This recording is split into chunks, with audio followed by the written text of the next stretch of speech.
Christopher Hayes was the man in charge at King's Cross the night the fire broke out, but he'd only worked there a few times before and didn't really know exactly where firefighting equipment was kept.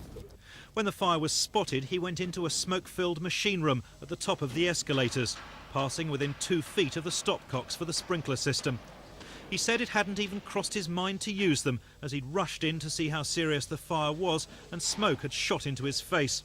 He said he'd forgotten all about the water fog system.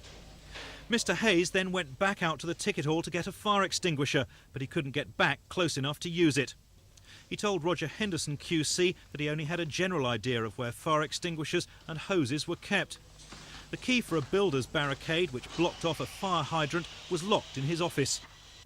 Asked by Charles Pugh, who represents the victims' families, if he knew about drills and procedures in such an emergency, he replied, "Such as?" Alan Cooper, who represents the National Union of Railwomen, asked him if he knew of evacuation procedures or of rendezvous points for staff and passengers in the case of an emergency.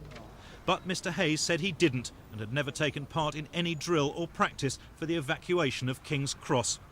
The inquiry continues. This is Marcus Powell for Thames News.